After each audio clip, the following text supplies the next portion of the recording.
다스칼로스의 강의 주제는 염체에 관한 것이었다.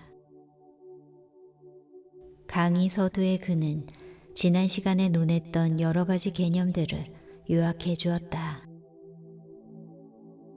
제자들이 완전히 이해할 때까지 지나간 내용을 반복해서 이야기해 주는 것이 그의 교수법이었다. 그가 말했다. 염체는 다른 생명체들과 마찬가지로 그것을 방사한 사람과는 무관하게 고유의 수명을 지니고 독립적인 존재를 영위한다. 사람이 방사하는 모든 느낌이나 생각이 모두 염체이다. 염체에는 두 가지 종류가 있다. 무의식적으로 만들어지는 염체로서 다스칼로스가 욕망, 생각의 염체라고 부르는 것과 의식적으로 만들어지는 생각, 욕망의 염체가 그것이다. 사람은 사념이나 감정을 통해서 진동한다. 그가 진동하는 방식이 그가 만들어내는 염체의 형태와 질을 결정한다. 그가 주로 감정을 통해서 진동한다면 그는 감정과 욕망의 영향권 아래에 놓여 있게 되고 생각은 그에 대해 추종적인 역할만 한다. 이것이 욕망, 생각의 염체이다. 한편 사람이 생각의 영향권 아래에 놓이게 되면 그는 이지계의 진료로 만들어진 염체를 만들고 강한 심상을 그리는 능력을 구사할 수 있게 된다. 진리의 탐구자는 훈련을 통해서 강한 생각으로 만들어진 강력하고도 자비로운 염체를 만들 수 있어야 한다. 여기서 감정과 욕망은 부수적인 역할만 한다. 이러한 생각, 욕망의 염체는 더 영향력이 있고 오래 남아 있으며 그것이 만들어졌던 소기의 사명을 빨리 완수한다. 욕망, 생각의 염체는 생각과 욕망의 본질에 대한 이해가 부족한 일반 사람들에게서 흔히 발견된다. 그래서 그들은 바로 자신이 만들어내었던 염체에 의해 희생되고 만다. 염체가 일단 외부로 방사되면 그것은 결국 그것을 만든 사람의 잠재의식 속으로 되돌아오는 것이 자연의 법칙이다. 그리고 그것들은 기억의 무더기 속으로부터 의식의 표면으로 떠올라 새로운 힘을 얻어서는 다시 잠재의식 속으로 잠복한다. 이 염체는 그 사람의 잠재의식 속에서 좀 더 영구적인 기반을 확보하게 될 때까지 이런 순환을 되풀이한다. 그리고 그 사람의 에테르 복체로부터 에너지를 흡수하여 자신의 생명을 이어나간다. 이것이 흡연, 도박, 음주와 같은 습관이나 강박관념이 형성되어가는 과정인 것이다. 카르마의 법칙이 작용하는 것은 염체가 그 근원으로 되돌아오는 성질 때문이다. 사람은 자신이 의식적, 무의식적으로 만들어내었던 염체와 조만간 마주치게 된다. 전에 다스칼로스와 이야기하던 중에 그가 강한 욕망의 염체는 그에게 되돌아와 있다가 그가 그런 욕망을 전혀 느끼지 않고 있을 때 느닷없이 다시 튀어나올 수도 있다고 말한 적이 있다. 그가 전생에 르네상스 시대의 이태리인이었을 때 그는 인쇄기를 발명해야겠다는 강박관념에 사로잡혔었다고 한다. 그 결과 그는 이번 생에서 행정부의 인쇄국에서 식자공으로 일하게 되었다는 것이다. 다스칼로스는 강의를 계속했다. 우리의 현재 인격과 처해 있는 환경은 우리가 3차원의 세계로 내려와 환생의 쳇바퀴 속에서 맴돌기 시작하면서부터 만들어진 모든 염체의 총화이다. 염체는 인간과 우주를 지은 것과 똑같은 재료로, 즉 이지계, 심령계, 그리고 물질계의 에테르질로 만들어진다. 염체가 형성되는 과정을 한번 살펴봅시다. 다스칼로스는 30여 명의 제자들이 귀를 기울이고 있는 가운데 설명을 계속했다. 인간이 어떤 것의 존재를 인식하기 전에는 그것에 대한 욕망을 가질 수가 없다는 것은 아시겠지요? 예를 들어 내가 어떤 대상을 본다는 것은 곧 빛의 파동이 그 물체의 표면에 반사되어서 그것의 모양을 나의 눈에 전달해 주는 것이죠. 그것은 시신경에 자극을 주어 두뇌에 보이는 것으로 인식되게 합니다. 이제 제가 사람들이 귀중히 여기는 물건을 보고 있다고 가정합니다. 다이아몬드 목걸이라고 해두죠. 나는 눈을 통해 이 대상의 존재를 인식합니다. 제가 다이아몬드 목걸이를 매우 갖고 싶어 하는 사람이라고 가정해 봅시다. 그러면 무슨 일이 일어날까요? 심령질이 그 목걸이의 형상 주위로 결집됩니다. 욕망이 형성되는 것이죠. 욕망이 탄생하는 것을 가능케 하는 것이 정확히 말해서 이 심령질인데, 욕망에 뒤이어서 그것을 어떻게 만족시킬 것인가, 이 경우엔 그 목걸이를 어떻게 손에 넣을 것인가 하는 생각이 뒤따르게 됩니다. 대상을 중심으로 그 대상을 손에 넣는 것을 목표로 하는 일련의 염체가 형성됩니다. 대상의 존재에 대한 인식과 그것을 소유하고자 하는 욕망만으로는 아직 부족합니다. 그러한 염체가 형성되기 위해서는 그에 대한 생각이 뒤따라야만 하는 것입니다. 그 사람은 자신도 모르는 사이에 머릿속에서 상상을 펼치기 시작합니다. 우리가 그를 목걸이가 있는 곳으로부터 다른 곳으로 데려와 놓고 그것을 마음속으로 가져와 보라고 하면 어떻게 될까요? 틀림없이 그는 그것을 아주 자세하게 재창조해 낼 것입니다. 똑같은 것을 보고도 그리 마음이 끌리지 않았던 사람이라면 그만큼 정확하게 마음속에 그려낼 수가 없었을 것입니다. 그러니까 욕망과 마음의 집중이 이지질로 만들어진 심상을 형성시키는 것입니다. 이것이 바로 생각의 정체입니다. 그것은 이지질이 응축된 것입니다. 우리는 그 대상을 이지계의 빛으로, 즉 사념 속에서 보기 시작한 것입니다. 여기서 잠깐 주의해 봅시다. 진정한 소유란 무엇일까요? 보통 사람들이 실체라고 하는 것은 그 물건을 말하는 것일까요? 아니면 우리가 마음속에서 만들어내었던 염치일까요? 우리가 소유한 값진 물건을 금고 속에 넣어 잠가두었다고 합시다. 그 물건에 대한 염체는 우리 속에 있습니다. 자신의 일부분이 되어 있는 것이죠. 그것은 우리의 기억의 창고 속에 있으며 원할 때는 언제든지 의식으로 끄집어낼 수가 있습니다.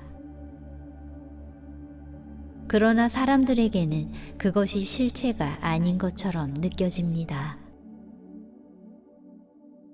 하지만 당신이 그것에 대한 기억을 불러내지 못한다면 그것이 금고 속에 있다는 사실을 어떻게 알 수가 있습니까? 이 점을 잘 생각해 보세요. 좀 달리 이야기해 볼까요? 비밀 금고 속에 어마어마한 보물을 숨겨둔 부자가 기억상실증에 걸렸다고 해봅시다. 그의 머릿속의 기억은 모두 사라져버렸습니다. 그의 마음밖에 있는 대상이 그에게 대체 무슨 가치가 있으리라고 생각하십니까? 아무런 가치도 없습니다. 그렇다면 사물의 가치의 진정한 근원은 어디에 있습니까? 이 점은 여러분이 곰곰이 생각해 볼 필요가 있습니다. 그러지 않고는 여러분도 삶의 본질을 꿰뚫어 볼 수 없을 것입니다. 삶의 실체란 곧 인상을 받아들이고 그것을 해석하는 것이 아니면 달리 무엇이겠습니까? 여러분 주변의 세계를 한번 생각해 보세요. 이 염체들을 벗어나서 이 세계를 생각할 수가 있습니까? 우리가 이 세계를 선한 것으로 보느냐, 악한 것으로 보느냐 하는 것은 우리가 내면에서 만들어 외부로 방출하는 염체의 성질에 달린 것이라는 사실을 이쯤에서 깨달아야만 합니다. 이 3차원의 세계에서는 우리의 마음속에서 어떤 가치를 지니지 않은 것은 아무것도, 어떤 것도 결코 가치를 지닐 수가 없습니다.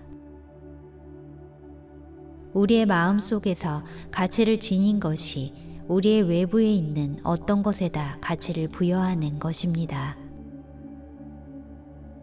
이를테면 흥미가 없다는 말은 무엇을 뜻하는 것일까요? 외부의 대상이 우리의 마음속에서 대응되는 무엇을 가지지 못할 때 그것은 가치를 지니지 못하는 것입니다. 그러니까 이러한 조건은 어디에서 오는 것입니까? 대상으로부터 옵니까? 우리의 내부로부터 옵니까? 모든 것은 우리의 내부에 있는 것입니다. 다스칼로스는 잠시 말을 끊었다가 이번에는 염체의 물리적인 외형, 즉 좀 더 정확히 말해서 자신과 같은 투시 능력자에게는 염체가 어떤 모습으로 보이는지에 대해서 이야기하기 시작했다. 염체가 만들어질 때 그 모양이 양 미간 사이에 위치한 차크라에 나타납니다. 투시 능력자는 그것이 처음에는 마치 바늘귀와 같은 모양으로 나타나는 것을 볼 수 있습니다. 그것은 그 사람의 에테르 복체 밖으로 밀려 나오는 순간부터 자신의 크기와 모양을 갖추기 시작합니다.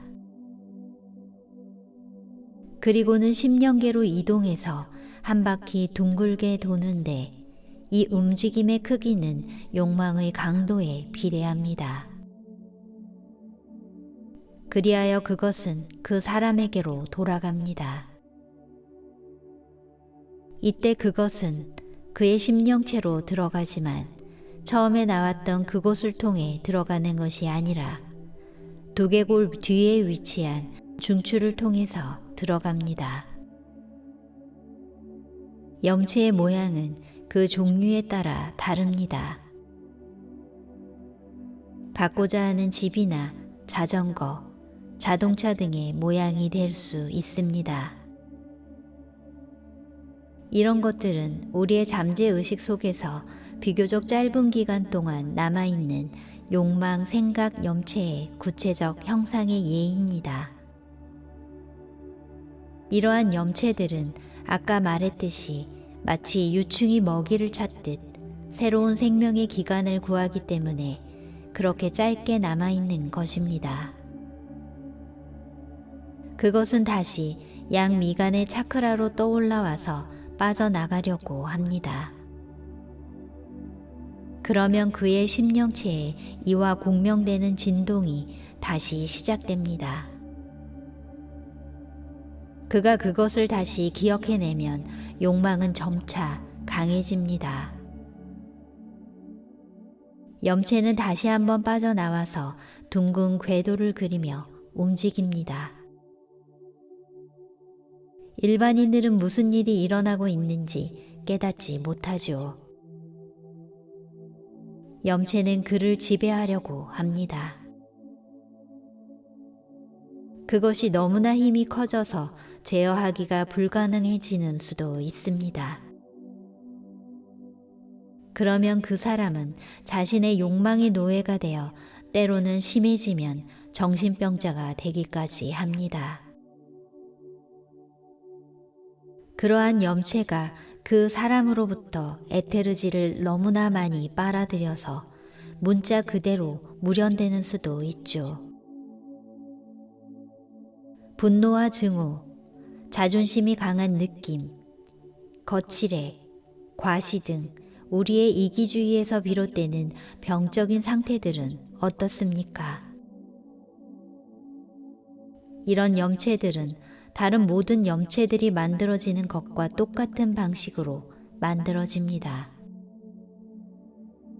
이기주의는 그 자체가 자의식이 강한 인격 속에 형성되어 있는 하나의 염체라는 것을 알아두세요.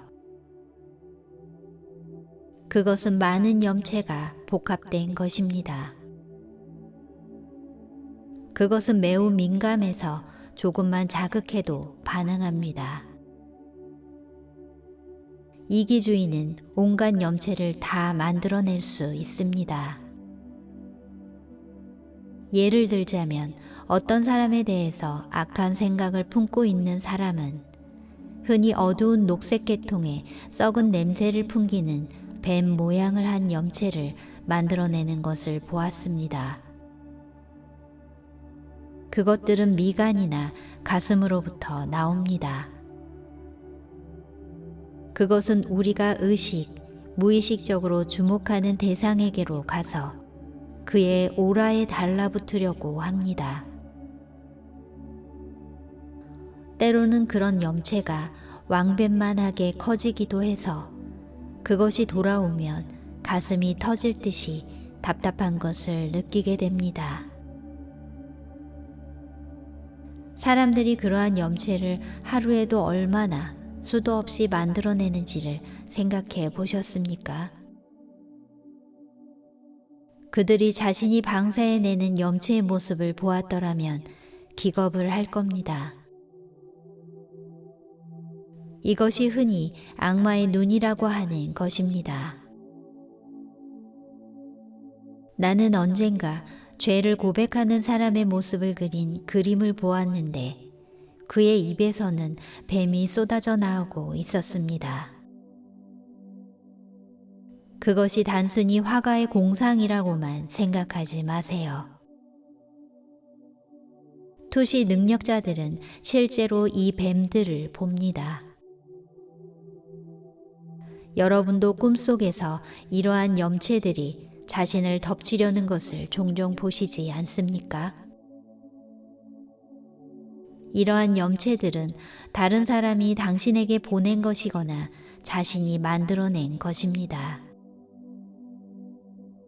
혹은 잠속에서 에테르계에 떠돌아다니고 있는 염체의 무더기로부터 당신이 끄집어낸 것일 수도 있습니다. 욕망, 생각의 염체는 고유의 형태와 힘과 수명을 가지고 있습니다. 그것들은 뱀, 곰 혹은 다른 동물이 될 수도 있습니다.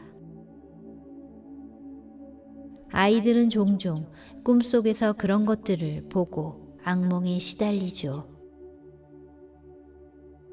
다스칼로스는 이어서 잠이 들기 전에 기도와 같은 자기 암시를 하면 그런 염체가 꿈에 보이지 않게 할 수 있다고 설명했다. 우리는 우리를 미워하는 사람에게 사랑의 염원을 보냄으로써 자신을 평온하게 할 수 있습니다. 그럼으로써 우리가 그들을 미워하는 마음을 풀어버리게 됩니다. 그들은 우리의 꿈속에 출몰하는 염체들을 더 이상 보낼 수 없게 됩니다. 내가 끼어들었다. 다스칼레, 증오와 시기 같은 염체들이 다른 것도 아니고 왜 하필이면 뱀처럼 보이는 것일까요? 그것의 모양은 염체의 성질 그 자체에 내재되어 있는 것입니까? 증오와 시기가 뱀처럼 보이는 것은 그것이 우리의 문화권 속에서는 그러한 상관관계를 맺고 있기 때문이죠. 뱀이나 다른 어떤 동물도 천성적으로 악한 것은 없습니다. 염체를 취하는 형체는 그 사람이 사는 곳과 언어에 따라 달라집니다. 염체는 그것을 만드는 사람에 따라서 어떤 형체라도 취할 수 있는 심령, 이지 차원의 에너지 덩어리입니다. 투시 능력자는 자신의 배경에 어울리는 모습으로 그것을 볼 수 있죠.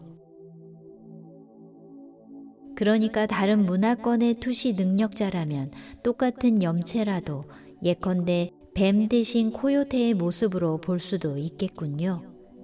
내가 말을 받았다. 맞았어요.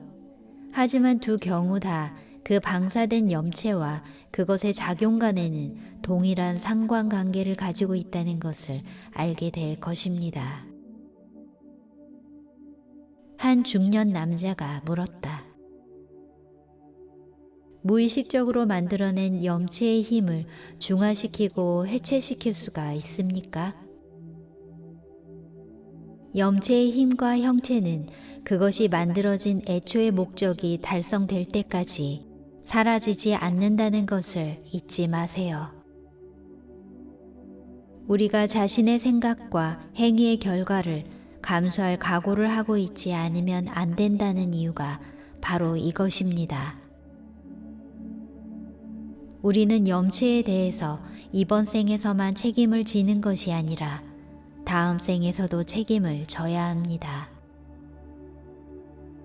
그러므로 염체를 만든 사람은 자신이 만든 그것과 언젠가는 마주쳐야 하는 것입니다. 지금까지의 삶의 영향 아래에서 벗어날 방법은 없는지 궁금하시겠죠? 있습니다. 전에 만들어낸 염체의 힘과 대등한 힘을 발휘할 수 있으면 말입니다. 하지만 과거의 잘못을 바로잡으려는 의욕과 지혜가 있어야 합니다. 우리는 이전의 염체를 또 만들어냄으로써 이전의 염체에 더욱 큰 힘을 보태어 줄 수도 있습니다. 누군가가 질문했다. 받아들이려고 하지 않는 사람에게 좋은 생각을 보내면 어떻게 될까요? 이미 말했듯이 우리가 방출하는 어떤 염체도 결국은 우리에게로 돌아오는 것이 법칙입니다. 악한 염체의 경우에는 그것이 의식적으로 만들어졌건 무의식적으로 만들어졌건 간에 벌은 그 안에 처음부터 내재해 있습니다. 그것은 더 큰 힘과 길어진 수명을 가지고 되돌아오게 됩니다. 악한 염체의 목표 인물은 그것을 바란 사람과 같은 파동을 가지고 있는 경우에 한해서만 영향을 받습니다. 그렇지 않을 경우에 염체는 그의 오라에 부딪혀서 되돌아오며 원래의 힘보다 7갑절이나 강해집니다. 이러한 종류의 염체야말로 진리의 탐구자들이 만들어내지 않는 방법을 배워야만 할 형태의 것입니다. 예수께서는 이러한 염체들을 인간으로부터 나와서 갈 바를 모르다가 똑같은 것들을 더 많이 이끌고 돌아오는 기머거리, 벙어리 영이라고 불렀습니다.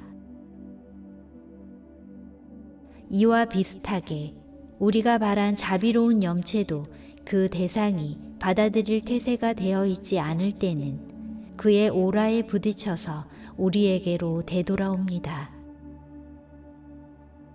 하지만 그런 경우라도 염체는 그의 오라 위에 흔적을 남깁니다. 그 힘은 그대로 남아 있어 어느 때라도 그가 비슷한 마음의 파동을 가지게 될 때 그에게 도움을 주게 될 것입니다. 그러므로 우리는 선한 것은 절대로 헛되이 없어져 버리지 않는다는 사실을 항상 기억해야 합니다. 그리고 사랑을 받을 만한 자격이 없다고 생각하는 사람을 여러분이 사랑한다면 포기하거나 실망하지 마십시오. 계속해서 그에게 사랑과 선의로 가득 찬 염체를 보내십시오. 그는 이 생애건 다음 생애건 언젠가는 그 염체에 영향을 받게 될 것입니다. 너희의 원수를 사랑하라고 하신 예수님의 말씀을 기억하십시오. 우리가 적으로 생각하고 있는 사람들이 사실은 무지 때문에 고통받고 있는 사람들이라는 사실을 명심하십시오. 우리에게 원수라는 말은 존재하지 않습니다. 우리는 무지한 사람들을 원수라고 불러서는 안 됩니다. 명심하십시오. 자신을 사랑해주는 사람을 사랑하는 것은 지극히 인간적이며 당연한 일입니다. 그러나 자신을 증오하는 사람을 사랑한다면 그것은 하나의 거룩한 일입니다. 그것은 우리를 영적으로 고양시켜 줍니다.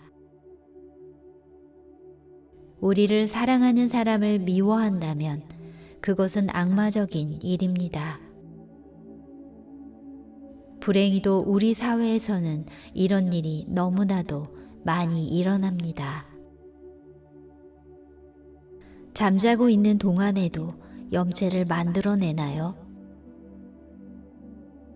누군가가 물었다. 물론입니다.